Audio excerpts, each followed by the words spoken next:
যাও যাও।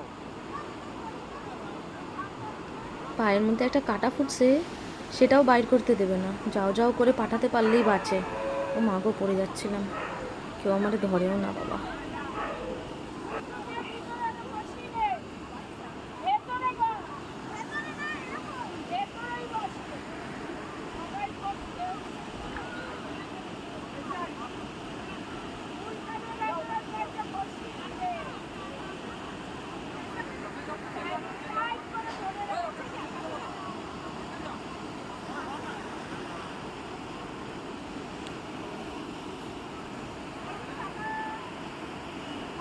স্মাইল।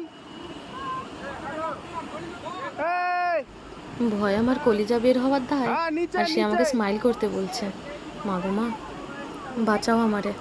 আর এই আমাদের বোট চালক আমাদের শেখাচ্ছে, যেখানে জলের স্রোত বেশি আছে সব বের সেখানে করে উনি গেট দেখবে। ডাউন বলবে, তখন আমাদের নিচে বসে যেতে হবে, আর গেট আপ বলবে এই তখন উঠে যেতে ওপরের দিকে হবে। না, নিচের দিকে এবার দেখো। কথাটা হচ্ছে, যতবার উনি গেট পাটা ডাউন ওইদিকে বলেছে আমার কান ছড়িয়ে দাও। অব্দি আর কথা পৌঁছয়নি। জলের এতটাই স্রোত, এতটাই আওয়াজ, কিছু শুনতেই পাইনি।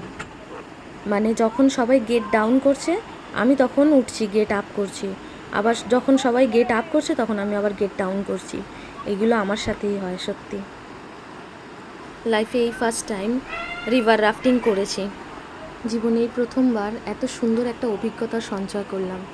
আর সত্যি কথা বলতে কি, আমাদের যে বোট চালক ছিলেন উনি খুব ভালো। মানে আমাদের বলছিলেন কেমন এনজয় করছো, কোনো প্রবলেম হচ্ছে কি না, বারবার জিজ্ঞেস করছিলেন। আর মানে উনি বেশ ভালো স্রোতের ওপর থেকেই নিয়ে যাচ্ছিলেন, আর আমাদের জিজ্ঞেস করছিলেন আরও অ্যাডভেঞ্চার লাগবে কি না, তাহলে উনি আরও বেশি স্রোত যেখানে ওখানে নিয়ে যাবেন। তো যেহেতু আমাদের সবারই ফার্স্ট টাইম ছিল, তাই আমরা বলেছি যে আপনি নর্মাল হালকা স্রোতের ওপর থেকেই নিয়ে চলুন।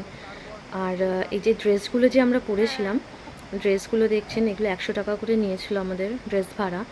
ওটা পরা না পরা সমান, মানে ওটা পরেও ভেতরে জামা কাপড় ভিজে গেছে, ওটা না পরেও ভেতরে জামা কাপড় সব ভিজে গেছে। মানে কি বলবো, পরে বুঝলাম যে ওটা না পরলেই ভালো হতো, ওইটা পরে আমার আরও বেশি কষ্ট হয়েছে। আর এই বুকে যে বেল্টটা বেঁধে দিয়েছে, সেফটি বেল্ট যেটা, ওটা তো মানে পেটের দিকে মারাত্মক লেভেলের টাইট করে দিয়েছে, যে আমার নিঃশ্বাস নিতেও কষ্ট হচ্ছিলো। যাক, যেভাবে হোক ভালোভাবে এনজয় করেছি, এনজয় করে এই ফিরলাম আমরা।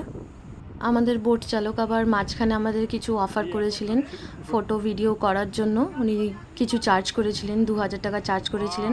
আমরা সবাই না বলেছি, তারপর অনেকক্ষণ যাওয়ার পর তিনি আবার ওটাকে 500 টাকা বলেছেন, তাতেও আমরা না করেছি। আমরা বললাম যে আমাদের এখন ভিডিও আর ফটোশ্যুট কিছু করতে হবে না, যেহেতু সবার ফার্স্ট টাইম, সবাই একটু নার্ভাস ছিল, এবার কি না কি হয় ওই জন্য। তার উপরে 4জনই আমরা, কেউ সাঁতার জানি না। মানে অসাধারণ মানে অভিজ্ঞতা, কি বলবো, লাইফে ফার্স্ট টাইম, আর সত্যি খুব এনজয় করেছি। জীবনে যদি আবার কোনো দিন যেতে পারি রিভার রাফটিং আমি ডেফিনেটলি করব, সাঁতার জানি আর না জানি।